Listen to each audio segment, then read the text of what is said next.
What's up, Kansas City? I'm your host, Glenn Bryan Frizzell. Today's special segment is brought to you by the Kansas City Business Association. You may have seen today's special guest on KCPT's Ruckus. You also done political radio. Yes, I did with Intercom, absolutely, thanks to my work with the Kansas City, Missouri School District.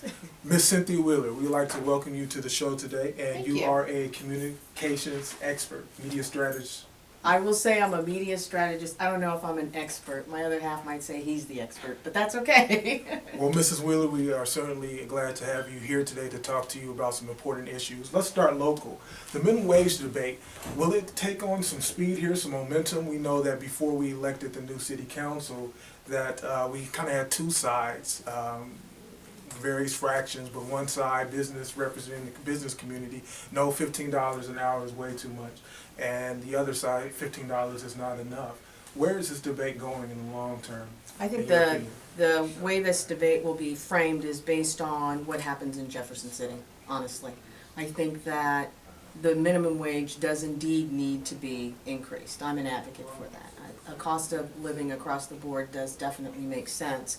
I think when you look on the national level, you see how that vote sort of played out. You have the Democrats and the Republicans, and it makes you realize that there are some individuals who are just not in touch with what's going on in the real world. So this puts Missouri in a good place to It actually does. lead the debate in a Absolutely. good way, hopefully. Hopefully in a good way. I think recently, I'm trying to remember the name of there are 2-3 cities that have indeed increased their minimum wage. And as you transition for that increase, the problem that we face now obviously is this ballot initiative issue. Because what was supposed to spark the excitement of the increase of the minimum wage is now on a hold because it now is being put to ballot.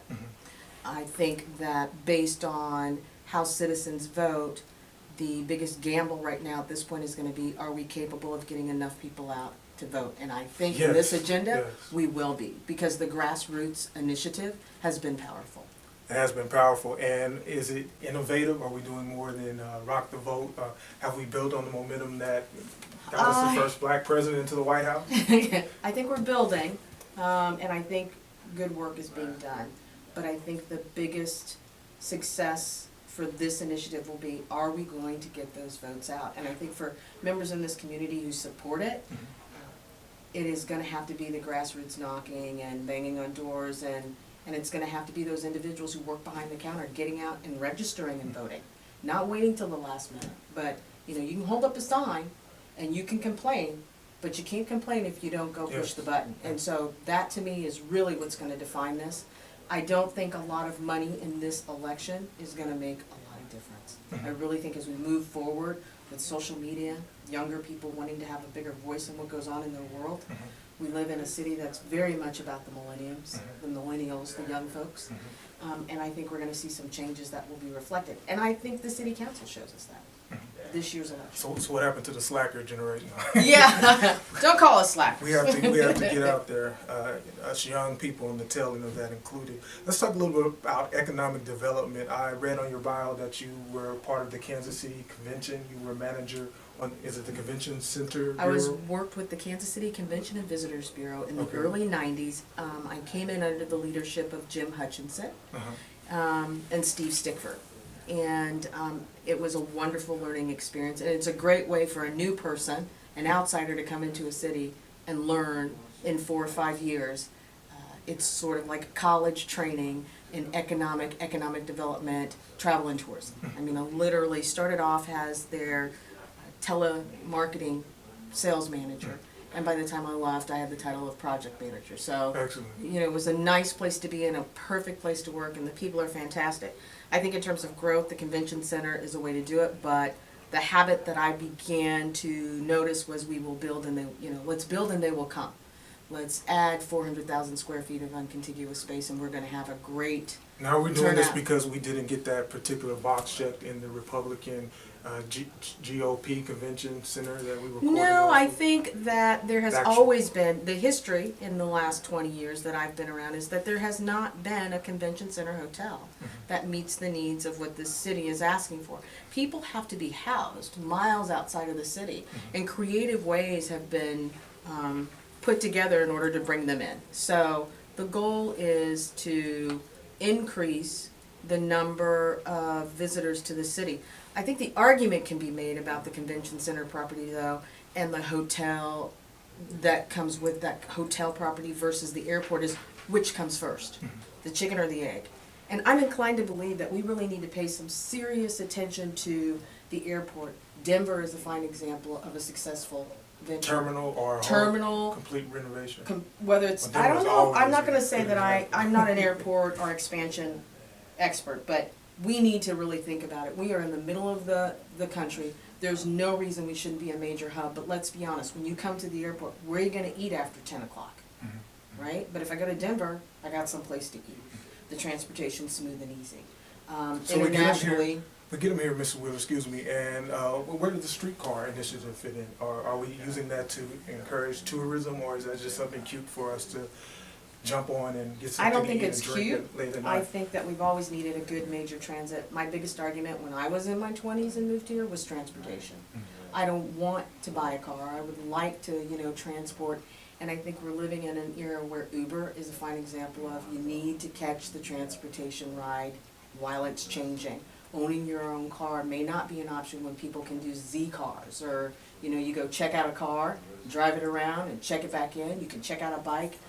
We live in a society that is quickly rethinking transportation. So I think that jumping on the trolley is a great idea. I think it's great for business. I think it's great for tourism, which I'm a fan of.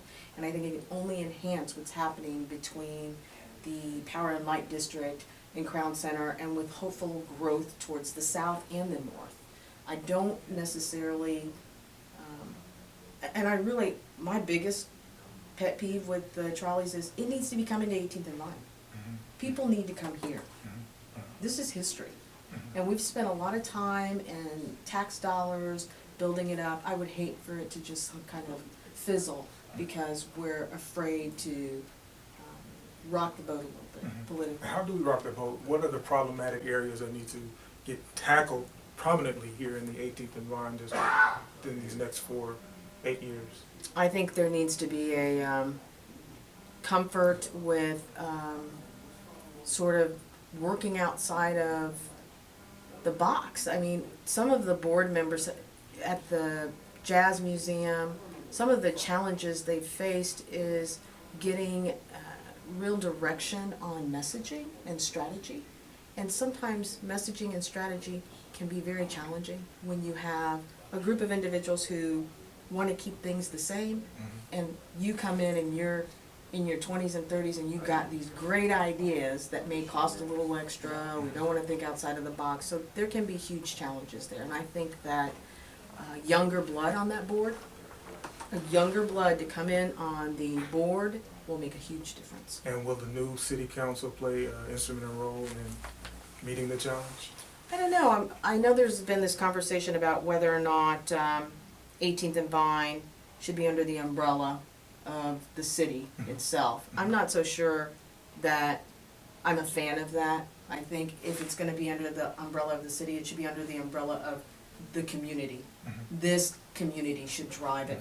It's kind of the same thought process I have about education. Successful schools thrive in successful neighborhoods that own their education. Well, I'm gonna put my foot out there. We have Kevin Hart coming, we have Janet Jackson, and just announced Stevie Wonder, but they're all coming in sprint with no events announced afterwards of anything, any type of activities here in 18th and Vine.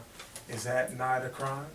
I think that's sad. But I also think part of that's the leadership in this area, 18th and Vine, not developing strong partnerships. Take your personal agendas and set them aside. Take your personal anger and frustration. If you want to barter and have good partnerships, when Janet Jackson comes in, why aren't you being invited to the table to have conversations with whoever's bringing her in and negotiating her contract and say, hey, how can we partner? Can we bring her here for an opening night reception to your givers, and so that they see what's happening here at 18th and Vine, but we want Janet here, right? So, you have these little special parties. The Kaufman Center brought in Patti LaBelle. What a nice partnership it would have been if she could have had a reception here at 18th and I 5, don't know if right? Patty wants to come back. They said she was at the gym and she went off on someone last time she Well, was here. you know, and maybe But- that was the case, but we all make mistakes. Yeah, And we yeah. can't sit here and let those drive how we move our future. Okay, nobody's perfect. And the most frustrating part to me about politics sometimes in this city is we let that negativity drive our future. I don't feel it is in the best interest of anyone to sit there and let something like that stick in their mind. Okay, hey, you can apologize and be humble. Sometimes we make mistakes. We have to learn to move past them. Okay, let's get it national. We can tackle national news just for a minute, Mrs. Wheeler. I know that you're very busy, and we appreciate your time. Presidential candidates so far. Is it a clown Have to be show, or are we paying careful. serious attention? We have Ms. Clinton and her email drive, and we have Mr. Trump and his constant malfunctions of the mouth, I should say. Mr. Carson's kind of taking a backseat, kind of where Herman Cain was before. Then you have Bush and other minor players. What is the main thing that you noticed so far in the media coverage of the presidential candidates? I think that unfortunately they're feeding the fire of Trump. And Trump is, at one point I thought, well, I like Donald Trump, but I just don't. a unique, you know, he's a celebrity. And he speaks and he talks and he waggles and he doesn't really say much that's outside of what other folks have been saying themselves. And it's uncomfortable for the Republicans. I think he creates an interesting opportunity for the Democrats. If they're smart, they'll take advantage of it. I think the Republicans have also created an interesting opportunity with, are we at 20 candidates yet for Republicans running? I mean, I'm starting to lose track. You've got all these Republican candidates. You don't have that many on the Democratic side. And we're starting to see a few rear their head. But the top three, Hillary, Bernie, and O'Malley. Now, many people in your audience will know I hosted a fundraiser for O'Malley. He's an interesting, quiet candidate. And somebody's bound to implode. We are early enough out that I don't think we're at a place where I can make any kind of smart statement or well-educated statement about who's going to succeed and be the front runner. Jeb Bush and Hillary, I don't know. We're kind of tired of the same old, right? Do I want another Bush? Do I want another change? Do I want some more of the same old people working in the background? And I think, again, the way that the votes will drive who comes out ahead, young people are going to make the difference. The challenge is they need to want to go out and vote, and they need to feel that what they're saying does matter. Martin O'Malley, that's interesting. We're going to have to definitely hear from you before as this continues to play out. I kind of want to talk to you about racial profiling. I try to keep up with, I guess you could say, the Roots and the Salon, a particular author, Dr. Brittany Cooper, who's a feminist study at Rutgers University in New Jersey. She wrote this piece called Why Ferguson Will Happen Again. Why is it happening every day? You know, that's what I say when I'm reading this. Why is it here's my feeling. It's been happening every day for, 50 plus years. My father will be 75 this year. And it happens every day. I am in my 50s and I've been pulled over and I'm like, why am I being pulled over? Like, what did I do? Is it that I'm in a car that I shouldn't be in and I'm the wrong color? Is it that, racial profiling will exist for a couple of reasons. We have, in some cities, police departments with way too much power and authority and not enough control to determine rules and regulations, modes of operation. And it becomes a police state. And it doesn't become policing, which should be a citizen-driven initiative. And it's not. Politics has gotten in the way, money has gotten in the way. And I think also, when you have a police department that's predominantly white, policing a neighborhood that it doesn't live in, that it has no relationships in, then it has no understanding of the people that they are supposed to be protecting, not terrorizing, not creating fear. And it's a history in this country of horribly utilizing black males as the issue. I think the criminal justice system requires reforming. I think our policing tactics require reforming, and until that happens, it'll continue to be a perpetual. Is this the new civil rights movement? I struggle with that because then I have to ask, if it's Democrats and Republicans, let's go back to the minimum wage. All the Republicans voted it down, the majority of them. The majority of Democrats, if not all of them, voted for it. It's about economics. And let's look at the presidential race. You have all these Republicans, and we have one person, Ben We talked Carson, about the war on poverty, yeah. and we're talking about, so why is Ben there? Right? Did he not come from the same place we all came from? Yes, he did, but he doesn't view it. It's privilege. You call it poverty, I call it privilege. It's all about privilege. And with that, I was on vacation here recently, Ms. Wheeler, and I got to surfing the internet, and I looked at economics, the billionaire list, Forbes list, and I just kind of wanted to pose this out to you, more so not a rhetorical question, more or less, but the top 10 list of billionaires. You have 2 women on there, both from Walmart, and their wealth is inherited versus the majority of males, their wealth was created. What does that say about the economic structure In America. in America? You know, it's sad, it's not just in America. If you look at billionaires, if you go pull up the 20 or the 10 top richest women, black women or billionaires in the country, it'll pull up Oprah Winfrey as number 3, and the top 2 from Africa. Only one earned her own money. The other, it was inherited.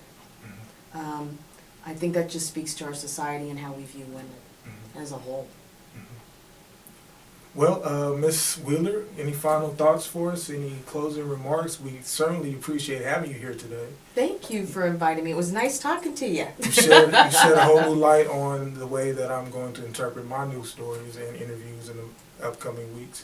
And I want our viewers to be able to reach you, know how to reach you.